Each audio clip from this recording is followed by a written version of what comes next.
ইরানের পারমাণবিক স্থাপনায় যুক্তরাষ্ট্রের হামলার পর ইরান কিভাবে প্রতিশোধ নিতে পারে উদ্বেগ বাড়ছে।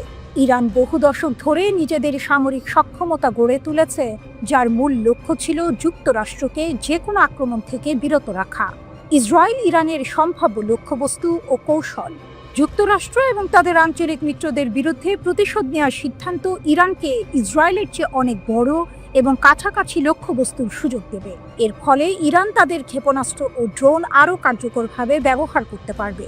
যদিও যুক্তরাষ্ট্র ও ইসরায়েলের উন্নত সামরিক সক্ষমতা রয়েছে, তবে আমেরিকার সাম্প্রতিক সামরিক হস্তক্ষেপের ইতিহাসে তা সবচেয়ে চূড়ান্ত প্রমাণিত হয়নি। 13 জুন ইসরায়েল ইরানের সামরিক ও পারমাণবিক স্থাপনাগুলোতে আকস্মিক বোমাবর্ষণ শুরু করার পর থেকে ইরানের সর্বোচ্চ নেতা মার্কিন যুক্তরাষ্ট্রকে এই সংঘাত থেকে দূরে থাকার সতর্কবার্তা দিয়েছিলেন। খুব শিগগিরই স্পষ্ট হয়ে যাবে এগুলো কি নিছকই হুমকি নাকি ভয়াবহ পূর্বাভাসের প্রতিচ্ছবি।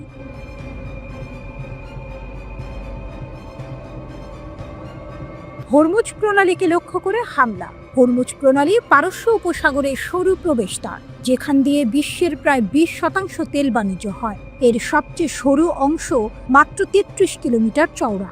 এখানে যে কোনো ধরনের বিঘ্ন ঘটলে বিশ্বব্যাপী তেলের দাম বেড়ে যাবে, যা সরাসরি আমেরিকানদের পকেটে আঘাত হানবে। ইরানের কাছে দ্রুত আক্রমণকারী নৌকা এবং হাজার হাজার নৌমাইন রয়েছে, যা সম্ভবত প্রণালীটিকে কিছু সময়ের জন্য অচল করে দিতে পারে। তারা পারস্য উপসাগরের দীর্ঘ উপকূল থেকেও ক্ষেপণাস্ত্র নিক্ষেপ করতে পারে, যেমনটি তাদের মিত্র ইয়েমেনের হুথি বিদ্রোহীরা লোহিত সাগরে করেছে। বাহরাইনে অবস্থানরত মার্কিন যুক্তরাষ্ট্রের 5ম নৌবহর দীর্ঘকাল ধরে এই প্রণালীতে নৌ চলাচলের স্বাধীনতা বজায় রাখার প্রতিশ্রুতি দিয়েছে এবং উন্নত সামরিক শক্তি দিয়ে এর জবাব দেবে। কিন্তু তুলনামূলকভাবে একটি সংক্ষিপ্ত যুদ্ধ জাহাজ চলাচলকে অচল করে দিতে পারে এবং বিনিয়োগকারীদের মধ্যে আতঙ্ক সৃষ্টি করতে পারে, যার ফলে তেলের দাম বেড়ে যাবে এবং যুদ্ধবিরতির জন্য আন্তর্জাতিক চাপ তৈরি হবে। এই অঞ্চলে মার্কিন ঘাঁটি ও মিত্রদের উপর আক্রমণ। যুক্তরাষ্ট্রের হাজার হাজার সেনা এই অঞ্চলে মোতায়েন আছে, যার মধ্যে কুয়েত, বাহরাইন, কাতার এবং সংযুক্ত আরব আমিরাতের মতো আরব উপসাগরীয় দেশগুলোতে স্থায়ী ঘাঁটি রয়েছে। এই ঘাঁটিগুলো ইরান থেকে পারস্য উপসাগরের ঠিক উল্টো দিকে এবং ইসরায়েলের চেয়ে অনেক কাছাকাছি। এই ঘাঁটিগুলোতে ইসরায়েলের মতোই অত্যাধুনিক বিমান প্রতিরক্ষা ব্যবস্থা রয়েছে, তবে ক্ষেপণাস্ত্রের ঢেউ ও সশস্ত্র ড্রোনের ঝাঁকের বিরুদ্ধে তাদের সতর্ক হওয়ার সময় খুব কম থাকবে। এমনকি দূরে অবস্থিত ইসরায়েলেও সব হামলা ঠেকাতে পারেনি।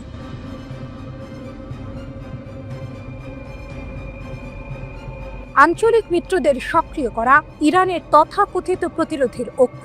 মধ্যপ্রাচ্য জুড়ে গোষ্ঠীগুলোর একটি নেটওয়ার্ক। গাজায় ইসরায়েলের 20 মাসের যুদ্ধ ফিলিস্তিনি হামাসকে মারাত্মকভাবে দুর্বল করে দিয়েছে। হিজবুল্লাহ আগের মতো শক্তিশালী না, কিন্তু ইরান এখনো ইয়েমেনের সশস্ত্র বাহিনী ও ইরাকের মিলিশিয়াদেরও আহ্বান জানাতে পারে, যারা আমেরিকা যুদ্ধে প্রবেশ করলে লোহিত সাগরে তাদের আক্রমণ পুনরায় শুরু করার হুমকি দিয়েছিল।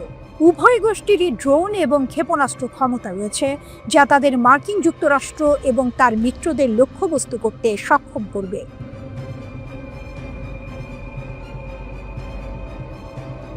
পারমাণবিক অস্ত্রের দিকে অগ্রসর হওয়া। ইরানের পারমাণবিক স্থাপনায় মার্কিন হামলার সম্পূর্ণ প্রভাব জানতে কয়েকদিন বা কয়েক সপ্তাহ লাগতে পারে, তবে বিশেষজ্ঞরা দীর্ঘকাল ধরে সতর্ক করে আসছেন যে মার্কিন ও ইসরায়েলি যৌথ হামলাও ইরানের অস্ত্র তৈরির ক্ষমতাকে বিলম্বিত ও ধ্বংস করবে না, কারণ ইরান দেশ জুড়ে তার পারমাণবিক কর্মসূচিকে সুরক্ষিত ভূগর্ভস্থ স্থাপনা সহ বেশ কয়েকটি স্থানে ছড়িয়ে দিয়েছে। ইরান জোর দিয়ে বলে যে তার কর্মসূচি শান্তিপূর্ণ, যদিও এটি একমাত্র অপারমাণবিক অস্ত্রধারী রাষ্ট্র যারা 60% পর্যন্ত ইউরেনিয়াম সমৃদ্ধ করেছে।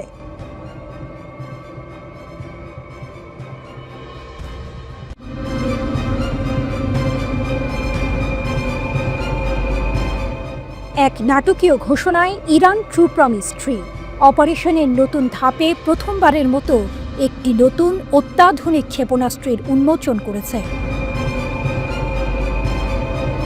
খাইবার শেকান বহুমুখী ব্যালিস্টিক ক্ষেপণাস্ত্র। এই ক্ষেপণাস্ত্রের আত্মপ্রকাশ ঘটে এমন এক সময়ে যখন ইসরায়েল ফোর্দো, নাতানস এবং ইস্পাহানে 3টি ইরানি পারমাণবিক স্থাপনায় আঘাত হানার দাবি করেছে। এর কয়েক ঘন্টা পরই ইরান তাদের প্রতিশোধমূলক হামলা শুরু করে। Islamic revolutionary guard corps IRGC জানিয়েছে, রবিবার অধিকৃত ফিলিস্তিনি অঞ্চল জুড়ে কৌশলগত লক্ষ্যবস্তুতে মোট 40টি কঠিন এবং তরল জ্বালানিযুক্ত ক্ষেপণাস্ত্র নিক্ষেপ করা হয়েছে। কিন্তু আসল চমক হল খাইবার শেকানের ক্ষমতা। IRGC এরোস্পেস ফোর্স প্রথমবারের মতো এই তৃতীয় প্রজন্মের মাল্টি ওয়ারহেড ব্যালিস্টিক ক্ষেপণাস্ত্রটি ব্যবহার করেছে। বিবৃতিতে বলা হয়েছে, এটি আরও নির্ভুলতা, ধ্বংসাত্মক শক্তি এবং কার্যকারিতা অর্জনের জন্য নতুন এবং আশ্চর্যজনক কৌশল ব্যবহার করেছে। এই হামলার প্রধান লক্ষ্যবস্তুগুলোর মধ্যে ছিল তেল আবিবের বেন গুরিয়ন বিমানবন্দর, ইসরায়েলের জৈবিক গবেষণা কেন্দ্র এবং তাদের বিকল্প কমান্ড অ্যান্ড কন্ট্রোল সাইট। ক্ষেপণাস্ত্রগুলোতে এমন কৌশলগত ওয়ারহেড ব্যবহার করা হয়েছে যা আঘাত না হওয়া পর্যন্ত তাদের গতিপথ সামঞ্জস্য করতে পারে, অর্থাৎ মাঝপথে দিক পরিবর্তন করার ক্ষমতা রাখে। শুধু তাই নয়, এগুলো একাধিক উচ্চ বিস্ফোরক, অত্যন্ত ধ্বংসাত্মক প্যালোড বহন করতে সক্ষম। এর মানে হলো একটি ক্ষেপণাস্ত্রই একাধিক স্থানে বা একাধিক লক্ষ্যবস্তুতে আঘাত হানতে পারে। আগের হামলাগুলোর মতো এই ক্ষেপণাস্ত্রগুলো সরাসরি আঘাত করার পরে সাইরেন বেজে ওঠে বলে জানা গেছে।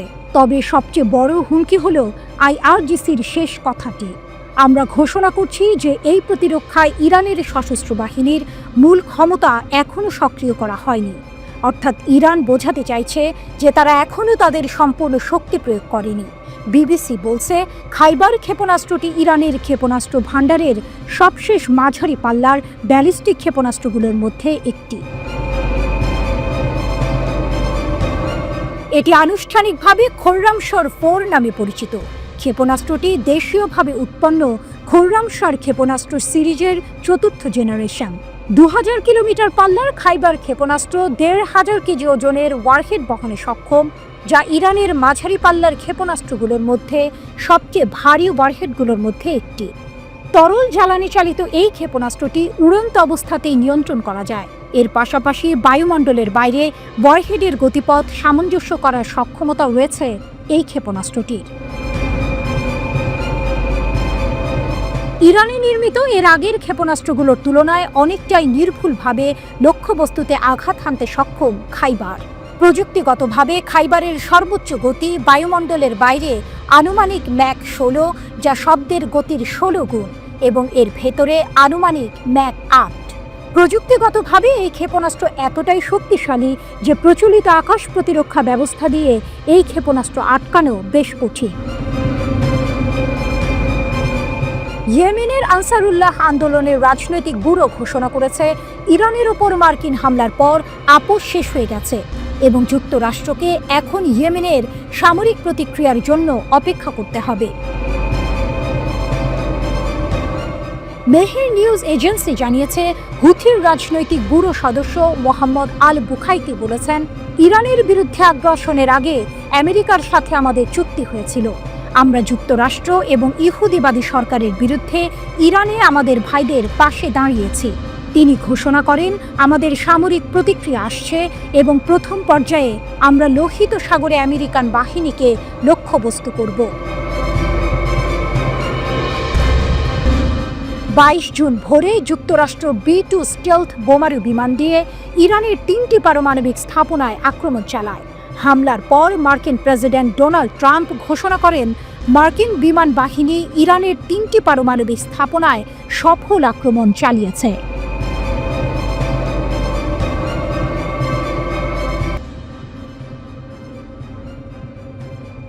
মার্কিন ও ইসরায়েলি হামলার পর ইরান এখন কেবল মাটিতেই নয়, মহাকাশেও তাদের সক্ষমতা বাড়াতে প্রস্তুত। Islamic revolutionary guard corps IRGC হুঁশিয়ারি দিয়েছে, তাদের মহাকাশ অভিযান অব্যাহত থাকায় ইসরায়েল শান্তিতে থাকতে পারবে না। একই সাথে ইরানের পররাষ্ট্রমন্ত্রী আব্বাস আরাকচি মার্কিন হামলার পূর্ণ জবাব দেওয়ার প্রতিশ্রুতি দিয়েছেন। ইরানের পারমাণবিক স্থাপনায় মার্কিন হামলার পর IRGC এই মহাকাশ অভিযান চালিয়ে যাওয়ার ঘোষণা কিসের ইঙ্গিত দিচ্ছে? এটি কি শুধু নিজেদের সক্ষমতা দেখানোর জন্য, নাকি এর পেছনে আরও গভীর কোনো উদ্দেশ্য আছে?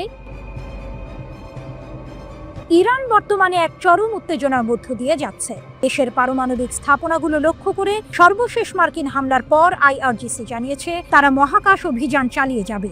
আইআরজিসি স্থলবাহিনীর commander major general Mohammad Pakpour operation true promise 3 এর অপারেশন রুম থেকে এই মন্তব্য করেন। পাকপুর আরও বলেন, ইরান এখন এক সংবেদনশীল পর্যায়ে রয়েছে, কিন্তু আইআরজিসির মহাকাশ অভিযান নিরবিচ্ছিন্নভাবে চলছে। তিনি জোর দিয়ে বলেন, ইহুদিবাদী সত্তা থেকে শান্তি কেড়ে নেওয়া হয়েছে। তার এই বক্তব্য স্পষ্ট ইঙ্গিত দেয় যে ইসরায়েলকে আর শান্তিতে থাকতে দেয়া হবে না। হামলার পর ইরানের বাসিজ বাহিনীতে যোগদানের জন্য আবেদনকারীর সংখ্যা লাফিয়ে বাড়ছে। পাকপুর এটাকে ইরানিদের মধ্যে ক্রমবর্ধমান ঐক্যের প্রতিফলন হিসেবে দেখছেন। তিনি বলেন, প্রতিবার শত্রুরা তাদের আক্রমণ তীব্রতর করলে আমাদের সংহতি আরও শক্তিশালী হয়। আমাদের জনগণের মধ্যে ঐক্য অনুকরণীয় একটি মডেল হয়ে উঠেছে। অর্থাৎ হামলা চালিয়ে ইরানকে দুর্বল করার বদলে এই হামলাগুলো ইরানের অভ্যন্তরীণ ঐক্যকে আরও শক্তিশালী করছে। ইরানের পররাষ্ট্রমন্ত্রী আব্বাস আরাকচি আমেরিকার হামলাকে আন্তর্জাতিক আইনের একটি সুস্পষ্ট হত্যা এবং বিশ্ব শান্তি ও নিরাপত্তার জন্য সরাসরি হুমকি হিসেবে আখ্যা দিয়েছেন। তিনি সতর্ক করে বলেন যে ইরানের কাছে প্রতিশোধের জন্য বিস্তৃত বিকল্প রয়েছে এবং তারা তার জনগণ ও ভূখণ্ড রক্ষার জন্য তাদের সমস্ত সক্ষমতা মোতায়েন করবে। তবে তিনি জানাননি যে তারা কিভাবে এর জবাব দেবেন। এই আগ্রাসনের প্রতিক্রিয়ায় আমরা কি পদক্ষেপ নিতে চাই তা আমরা ঘোষণা করব না, আরাকচি বলেন। যুদ্ধ থামবে না, আরো বাড়বে। আমেরিকার হামলার পর তীব্র হুঙ্কার ইরানের সর্বোচ্চ নেতা খামেনি। লম্বা যুদ্ধের জন্য প্রস্তুত রয়েছে ইরান। নেতানিয়াহুর এজেন্ডাকেই বাড়াচ্ছেন ট্রাম্প। ইরানের কড়া জবাবের অপেক্ষা করুক আমেরিকা। ইরানের সরকারি টিভি চ্যানেলে এই ভাষাতেই পাল্টা ট্রাম্পকে কড়া হুঁশিয়ারি দিয়েছেন ইরানের সর্বোচ্চ নেতা। ইরানের দাবি, আমেরিকার আক্রমণে তাদের ছোটখাটো ক্ষয়ক্ষতি ছাড়া বিশেষ কিছুই হয়নি। ইরানের পারমাণবিক স্থাপনায় যুক্তরাষ্ট্রের হামলার তীব্র নিন্দা জানিয়েছে চীন। পাশাপাশি সংঘাতের সব পক্ষকে, বিশেষ করে ইসরায়েলকে দ্রুত যুদ্ধবিরতিতে যাওয়ার আহ্বান জানিয়েছে বেইজিং। এদিকে ইসরায়েলি গোয়েন্দা সংস্থা মোসাদের হয়ে গুপ্তচর বৃত্তিতে দোষী সাব্যস্ত হওয়ার পর এক ব্যক্তির মৃত্যুদণ্ড কার্যকর করেছে ইরান। ইরানের বিচার বিভাগের সংবাদ মাধ্যম মিজানের অনলাইন প্রতিবেদনে এই খবর জানানো হয়েছে।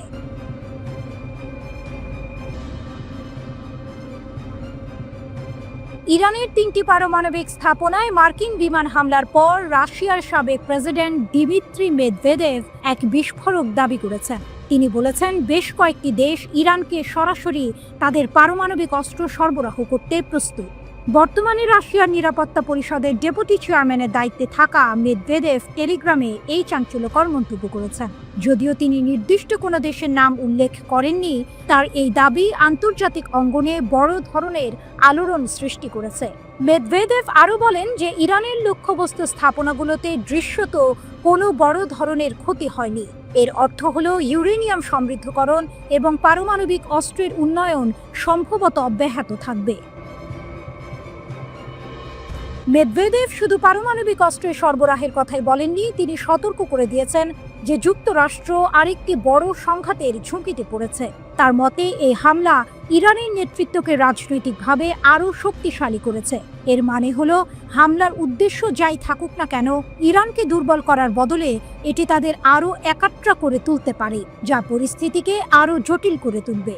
এর আগে ইরানের ওপর হামলার পর রাশিয়ার পররাষ্ট্র মন্ত্রণালয় এটিকে আন্তর্জাতিক আইন, জাতিসংঘের সনদ এবং জাতিসংঘের নিরাপত্তা পরিষদের প্রস্তাবগুলির স্পষ্ট লঙ্ঘন বলে আখ্যা দিয়েছিল।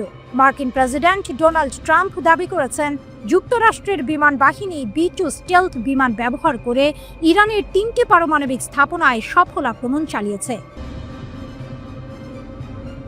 যুক্তরাষ্ট্র ও ইসরায়েলের হামলার পর মধ্যপ্রাচ্য সহ বিশ্বব্যাপী এক নতুন উদ্বেগের সৃষ্টি হয়েছে। কুইন্সি ইনস্টিটিউট ফর রেসপন্সিবল স্টেটক্রাফট এর নির্বাহী ভাইস প্রেসিডেন্ট ক্রিতা পার্সি আল জাজিরাকে দেয়া এক সাক্ষাৎকারে দাবি করেছেন, এই হামলার ফলস্বরূপ আগামী 5 থেকে 10 বছরের মধ্যে ইরান একটি পারমাণবিক অস্ত্রধারী রাষ্ট্রে পরিণত হওয়া প্রায় নিশ্চিত। পার্সি জোর দিয়ে বলেছেন যে ইরান তাৎক্ষণিক কোনো অস্তিত্বের সংকট তৈরি করেনি বা হামলার হুমকিও দেয়নি। তা সত্ত্বেও পারমাণবিক শক্তিধর দুই দেশ যুক্তরাষ্ট্র ও ইসরায়েল মিলে অপারমাণবিক রাষ্ট্র ইরানের ওপর হামলা চালিয়েছে। তার মতে ইসরায়েলই প্রথম ইরানকে আক্রমণ করে যুদ্ধের সূচনা করেছে এবং যুক্তরাষ্ট্র এই সংঘাতে যুক্ত হয়ে পরিস্থিতিকে আরও ঘোলাটে করেছে। শ্রীতা পার্সি আরও সতর্ক করে দিয়েছেন যে এই হামলার প্রভাব কেবল মধ্যপ্রাচ্যে সীমাবদ্ধ থাকবে না, এর ফলে বিশ্বব্যাপী নিরাপত্তা উদ্বেগ বাড়বে। তিনি মনে করেন অনেক রাষ্ট্রই এখন ভাবতে শুরু করবে যে নিজেদের সুরক্ষিত রাখতে হলে পারমাণবিক অস্ত্র ছাড়া তাদের আর কোনো উপায় নেই। পার্সি ভবিষ্যৎবাণী করেছেন বিশ্বের বিভিন্ন অঞ্চলে পারমাণবিক অস্ত্র বিস্তারের হার বাড়বে, বিশেষ করে ইরান আগামী 5 থেকে 10 বছরের মধ্যে পারমাণবিক শক্তিধর রাষ্ট্রে পরিণত হওয়া প্রায় অবশ্যম্ভাবী হয়ে পড়েছে। ইরানের 3টি পারমাণবিক স্থাপনায় মার্কিন যুক্তরাষ্ট্রের হামলার পর 22 জুন সকালে ইসরায়েলের তেল আবিব, হাইফা, কার্মেল সহ উত্তর ইসরায়েলের বিভিন্ন শহরের 10টি লক্ষ্যবস্তুতে সফলভাবে ক্ষেপণাস্ত্র হামলা চালিয়েছে তেহরান।